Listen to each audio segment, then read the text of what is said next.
अब बोफलो से हमारा बनेगा बफेलो यानी भैंस।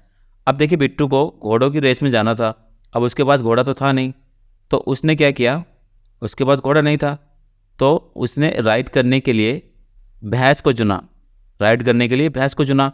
तो उसने राइड किस पे की, बैठ के बफेलो पे की। अब देखिए इसे याद कर सकते हैं, विटामिन बी2 का वैज्ञानिक नाम राइबोफ्लोविन होता है। सब्सक्राइब कीजिए हमारा यूट्यूब चैनल द एक्सप्लेन गुरुजी, जिसमें हम 3D एनिमेशन से ट्रिक और टॉपिक एक्सप्लेनेशन की वीडियो रोजाना अपलोड करते हैं। दोस्तों ट्रिक से पहले हम इस टॉपिक से जुड़ी कुछ महत्वपूर्ण बातों को भी जान लेते हैं जो कि आजकल एग्जाम में बहुत पूछी जा रही हैं। देखिए विटामिन की अगर बात करें तो विटामिन ऐसे कार्बनिक यौगिक होते हैं जो शरीर के सामान्य विकास और कार्य के लिए आवश्यक होते हैं। ये शरीर में प्राकृतिक रूप से नहीं बनते, इसीलिए इन्हें आहार के माध्यम से प्राप्त करना आवश्यक है। देखिए इसके प्रकार की बात करें तो vitamin A, B1, B2, B3, B5, B6, B7, B9, B12 और vitamin C, vitamin D, vitamin E, vitamin K. देखिए एक बात और नोट कीजिए, वर्ष 1912 में सर्वप्रथम कैसिमिर फंक ने विटामिन की खोज की थी। देखिए दोस्तों विटामिनों को दो भागों में बांटा गया है। नंबर 1 पर आते हैं जल में घुलनशील विटामिन और नंबर 2 पर आते हैं वसा में घुलनशील विटामिन। चलिए सबसे पहले हम जल में घुलनशील विटामिन की बात करेंगे। देखिए ये विटामिन पानी में घुल सकते हैं और शरीर में जमा नहीं होते, इसीलिए इन्हें लगातार आहार से प्राप्त करना पड़ता है। अगर वसा में घुलनशील विटामिन की बात करें तो ये विटामिन वसा यानी फैट में घुलते हैं और शरीर में जमा हो सकते हैं। देखिए जल में घुलनशील जो विटामिन है वो होते हैं विटामिन बी ग्रुप और विटामिन सी, आपको सिर्फ इतना याद रखना है। और वसा में जो घुलनशील विटामिन है वो होते हैं विटामिन के, vitamin E, vitamin D, vitamin A. देखिए दोस्तों हमारे सामने एक कन्फ्यूजन होगा कि कौन से विटामिन जल में घुलनशील होते हैं और कौन से वसा में घुलनशील होते हैं। चलिए इनको याद करने के लिए मैंने एक छोटी सी ट्रिक बनाई है, उसको देखते हैं, उससे आपको आसानी से याद हो जाएगा। देखिए हम बात करेंगे विटामिन के, vitamin E, vitamin D, vitamin A की, जिसे हम मिलाकर बोले तो ऐसा लगता है KEDA यानी कीड़ा। अब देखिए एक तरफ हमने जल रखा और दूसरी तरफ हमने एक गिलास में फैट यानी वसा को रखा। देखिए हम सिर्फ इन विटामिन को देख लेते हैं कि ये जल में घुलते हैं या वसा में घुलते हैं, बस इन्हीं को याद कर लेंगे तो दूसरे अपने आप याद हो जाएंगे। मतलब अगर ये वसा में घुले तो दूसरे वाले जल में घुलनशील होंगे। ठीक है, चलिए अब इस ट्रिक की सहायता से समझते हैं। तो दोस्तों हमने क्या किया, उस कीड़े को जल में डुबोकर देखा। देखिए जब मैं उस कीड़े को जल में डुबोता हूँ तो आप देख सकते हैं जल बिल्कुल साफ़ है और वो कीड़ा आर पार दिखाई दे रहा है, इसका मतलब जल में वो कीड़ा नहीं घुला। अब देखिए हमने उस कीड़े को जल से निकालकर हमने सोचा क्यों ना इसे वसा में डुबोकर देखा जाए। अब चूंकि हम जानते हैं जो वसा का डेंसिटी और कलर है वो पानी से अलग होता है, तो हमने इस कीड़े को वसा में डुबोकर देखा। तो आपके सामने जब मैं वसा में कीड़े को डुबो रहा हूँ तो हम क्या देखते हैं कि जो कीड़ा है वो वसा में घुल गया, यानी वसा में अंदर जाकर गायब हो गया, यानी इसमें घुल गया। तो इस तरीके से हमें याद कर सकते हैं कि जो विटामिन KEDA यानी जिसे हमने कीड़ा सबसे याद किया था वो वसा में घुलनशील है। इससे आपको याद हो जाएगा, आप भूलेंगे नहीं। और जो बचे विटामिन हैं वो सब जल में घुलनशील होते हैं। दोस्तों ट्रिक को शुरू करने से पहले विटामिनों की कमी से होने वाले रोग को भी आप देख लीजिएगा। मैं यहाँ पर सभी को लिख देता हूँ, आप अपने नोट्स में लिख सकते हैं और इनको याद कर सकते हैं, क्योंकि एग्जामिनर कभी कभी इनसे संबंधित प्रश्न भी पूछ लेता है। तो चलिए अब देरी न करते हुए आगे बढ़ते हैं और एक एक करके ट्रिक से सभी विटामिनों के वैज्ञानिक नामों को हम याद करेंगे जो कि एग्जाम में बार बार पूछे जा रहे हैं। दोस्तों इस ट्रिक में हम विटामिन ए के वैज्ञानिक नाम को ट्रिक से याद करेंगे। देखिए हमने लेटर पकड़ा ए से हम आँख भी बना सकते हैं, यानी A फॉर आँख। अब देखिए आँख जब आपके सामने आती है तो आप देखेंगे कि उसमें क्या पाया जाता है, आँख में रेटिना होता है। तो आँख में रेटिना होता है। अब इस रेटिना से हम शब्द बना सकते हैं रेटिनॉल, बिल्कुल बना सकते हैं। रेटिना से बिल्कुल मिलता जुलता शब्द रेटिनॉल। तो दोस्तों इस ट्रिक से आपने याद किया कि विटामिन ए का वैज्ञानिक नाम रेटिनॉल होता है। इसी के साथ आप विटामिन ए की कमी से होने वाले रोग रतुंधी को भी याद रख सकते हैं, क्योंकि यह रोग आंखों में ही होता है। चलिए बात करते हैं विटामिन B1 की, जिसका वैज्ञानिक नाम होता है थायमीन। चलिए अब इसे ट्रिक से याद करते हैं। देखिए इसमें लेटर पकड़ते हैं बी से बनेगा बोन, बोन मीन्स हड्डी। अब देखिए हम सबसे बड़ी हड्डी की बात करेंगे। अब डिजिट पकड़ते हैं 1 और 1 से बनेगा हमारा नंबर 1 पर आने वाली हड्डी। अब देखिए सबसे बड़ी हड्डी जो नंबर 1 पर आती है हमारे शरीर की, तो कौन सी होती है, थाई की हड्डी, यानी जांग की हड्डी जो सबसे बड़ी होती है, जिसे हम फीमर बोलते हैं। तो थाई से बन जाएगा हमारा थायमीन। तो इसी से आप ट्रिक से याद रख सकते हैं, जो विटामिन B1 का वैज्ञानिक नाम है वो थायमीन होता है। चलिए बढ़ते हैं अगले ट्रिक पर, और इस ट्रिक में हम विटामिन B2 के वैज्ञानिक नाम को ट्रिक से याद करेंगे। अब देखिए विटामिन B2 की बात करें तो उसका वैज्ञानिक नाम होता है राइबोफ्लोविन। देखिए इधर हम शब्द पकड़ते हैं B2 यानी बिट्टू। बिट्टू नाम के लड़के की कहानी है और इसके वैज्ञानिक नाम में हम शब्द पकड़ते हैं राई। देखिए राई शब्द और दूसरा शब्द है हमारा बोफ्लो। इन दोनों शब्दों में बात करेंगे तो राई से बन जाता है राइट और दूसरा शब्द है हमारा बोफ्लो। देखिए इसे भी मैं हाईलाइट कर देता हूँ। अब बोफ्लो से हमारा बनेगा बफेलो यानी भैंस। अब देखिए बिट्टू को घोड़ों की रेस में जाना था। अब उसके पास घोड़ा तो था नहीं, तो उसने क्या किया, उसके पास घोड़ा नहीं था तो उसने राइड करने के लिए भैंस को चुना। राइड करने के लिए भैंस को चुना तो उसने राइड किस पे की, बैठ के बफेलो पे की। अब देखिए इसे याद कर सकते हैं, विटामिन B2 का वैज्ञानिक नाम राइबोफ्लोविन होता है। बिल्कुल आसानी से आपको याद हो जाएगा।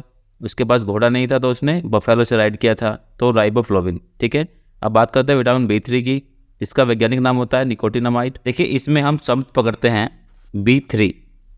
देखिए B3 में अगर मैं देखूं तो एक ऐसा साउंड आ रहा है जैसे B3 यानी भीतर, अंदर की बात हो रही है।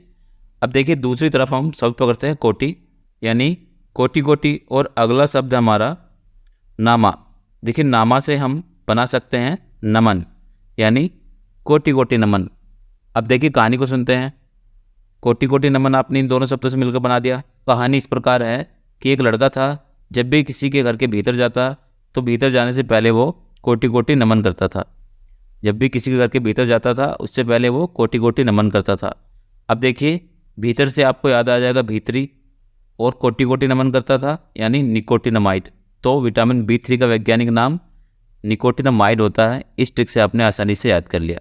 चलिए अब बढ़ते हैं अगले ट्रिक की तरफ, और इस ट्रिक में हम विटामिन B5 के वैज्ञानिक नाम पेंटोथेनिक को आसानी से याद करेंगे। देखिए इधर हम शब्द पकड़ते हैं B और B से होता है बिट्टू। देखिए बिट्टू की बात करेंगे। अब 5 से बनेगा 5 साल, और दोस्तों इधर हम शब्द पकड़ते हैं पेंटो और थेनिक। ये दोनों शब्दों से हम बात करेंगे। देखिए पेंटो से हमारा बनेगा पेंट और थेनिक से बनेगा हमारा टॉनिक। देखिए दोनों मिलते जुलते शब्द हैं। पेंटो से बनेगा पेंट और थेनिक से बनता है टॉनिक। अब देखिए बिट्टू पहले अपने दोस्तों के साथ हाफ में घूमता था। अब जैसे ही वो 5 साल का हुआ तो पेंट पहनने लगा और टॉनिक लेने लगा, यानी एक अच्छा टॉनिक लेने लगा ग्रोथ के लिए। तो इससे बन जाएगा हमारा पेंटोथेनिक, यानी विटामिन B5 का वैज्ञानिक नाम पेंटोथेनिक एसिड होता है। दोस्तों अगली ट्रिक में हम विटामिन B6 के वैज्ञानिक नाम पायरिडोक्सिन को ट्रिक की सहायता से याद करेंगे। अब देखिए इसमें हम लेटर पकड़ते हैं B6। अब B6 की बात करें, अगर मैं B का आधा हिस्सा मिटा दूं, देखिए मैं आधा हिस्सा मिटा दिया और 0 ऐड कर दूं, तो हमारा क्या एक संख्या बनती है 360 यानी 360 डिग्री। अब जहाँ भी 360 डिग्री की बात होती है तो वहाँ क्या यूज़ होता है, पाई। देखिए 360 डिग्री में पाई यूज़ होता है, और पाई से मिलता जुलता है पायरिडॉक्सिन। आप जहाँ भी पाई शब्द देखेंगे पायरिडॉक्सिन को याद करेंगे। तो इससे हम क्या याद करते हैं, विटामिन B6 का वैज्ञानिक नाम पायरिडॉक्सिन होता है। बिल्कुल आपने बिना टेंशन के इसको याद कर लिया होगा आसानी से। चलिए अब आगे बढ़ते हैं और विटामिन B7 के वैज्ञानिक नाम बायोटीन को याद करते हैं। देखिए सब पकड़ते हैं B7, और B7 को हम बिसात भी कहते हैं। B7 यानी बिसात। अब देखिए आपको याद आ रहा होगा, कई बार लोग कहते हैं कि तेरी क्या बिसात है, और दूसरी तरफ हमने सब पकड़ा बायो। देखिए अगर किसी की बिसात देखनी हो तो उसकी बायो में जाकर देखते हैं कि उसकी क्या बिसात है। अब देखिए बायो से बन जाएगा बायोटीन। इससे हम याद कर सकते हैं कि विटामिन B7 का वैज्ञानिक नाम बायोटीन होता है। अब अगली ट्रिक में हम विटामिन B9 के वैज्ञानिक नाम फोलेट यानी फोलिक एसिड को याद करेंगे। दोस्तों इसमें भी हम शब्द पकड़ते हैं B9। अब देखिए B9 को अगर आप गौर से देखें तो ऐसा लग रहा है जैसे B9 को कान से लगाया हुआ है एक फ़ोन की तरह, यानी B9 को फ़ोन समझकर बात करने की कोशिश कर रहा है। और दूसरी तरफ हम शब्द पकड़ते हैं फोलेट। अब देखिए बात करते हैं कि फोलेट से मिलता जुलता शब्द क्या है, तो फोलेट से ऐसा लग रहा है जैसे फ़ोन लेट करने की बात हो रही हो। फ़ोन लेट करने की बात हो रही हो। अगर आप फ़ोन की जगह 9 से कॉल करोगे तो फ़ोन तो लेट ही होगा ना, यानी फ़ोन लेट होगा। तो इससे हम याद रख सकते हैं कि विटामिन B9 का वैज्ञानिक नाम फोलेट यानी फोलिक एसिड होता है। चलिए अब बढ़ते हैं अगली ट्रिक की तरफ और विटामिन B12 की बात करते हैं। देखिए विटामिन B12 के वैज्ञानिक नाम की बात करें तो होता है कोबालमिन। अब देखिए यहाँ भी हम शब्द पकड़ते हैं B12। अब B12 को हम B12 भी बोलते हैं, ध्यान रखिएगा B12। अब इससे हम लिख सकते हैं कि सभी 12 से मतलब बाहर, 12 मीन्स बाहर, यानी सभी बाहर जाते हैं। और दूसरी तरफ हम सब पकड़ते हैं कोबाल, यानी जिसको भी बाल कटाने हों। अब देखिए कोबाल से सब बनेगा को बाल कटाने हैं, जिसको भी बाल कटाने हैं वो बाहर जाता है।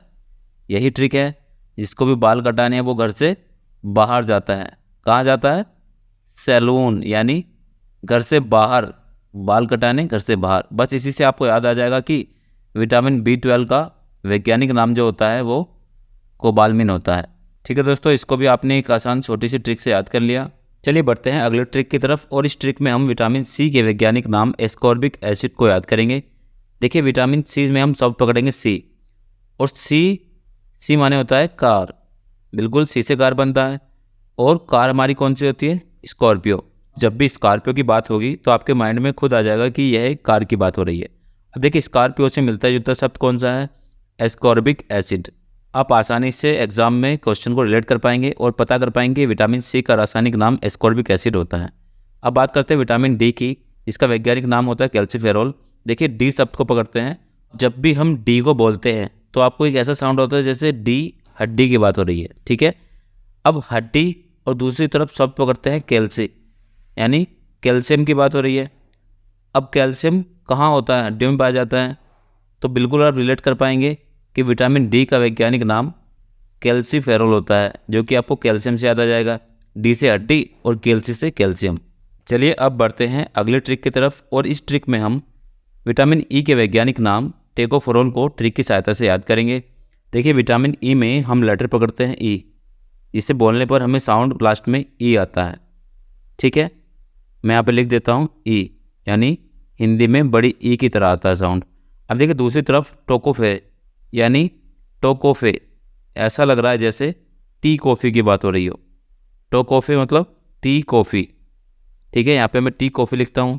तो आप देखेंगे जब टी बोलेंगे तो बाद में ई साउंड आएगा, कॉफ़ी बोलेंगे तब भी ई साउंड ही आएगा। बस इसी से आपको कनेक्ट करना है, जिस भी ऑप्शन में टी कॉफ़ी की बात हो तो समझ जाओ विटामिन ई की बात हो रही है। ठीक है, इससे आप याद कर सकते हैं कि विटामिन ई का वैज्ञानिक नाम टोकोफेरोल होता है। अब देखिए लास्ट हमारा विटामिन के की बात करेंगे, जिसका वैज्ञानिक नाम होता है फाइलोक्विनोन। अब देखिए यहाँ पर हम सब पकड़ते हैं के। अब के से बनता है किंग, किंग मीन्स होता है राजा। अब देखिए राजा को रानी चाहिए होगी, यानी किंग है तो किंग को क्वीन चाहिए होगी। अब जिस भी शब्द में आपको क्वीन शब्द नज़र आए तो वही आपका उत्तर होगा। विटामिन के यानी क्वीन शब्द नज़र आ जाए तो फाइलोक्विनोन में आपको क्वीन दिख रहा है साफ साफ, तो इससे आप याद कर पाएंगे कि विटामिन के का वैज्ञानिक नाम होता है क्विनोन। दोस्तों इस तरीके से आपने विटामिन टॉपिक को और विटामिन से सभी संबंधित वैज्ञानिक नाम को ट्रिक की सहायता से याद कर लिया। दोस्तों वीडियो अगर आपको अच्छी लगी हो तो वीडियो को लाइक करके चैनल से जुड़ जाइए। हम लगातार ऐसी वीडियोस ट्रिक वाली अपलोड करते हैं। चलिए मिलते हैं एक और नई वीडियो में, तब तक के लिए जय हिंद जय भारत।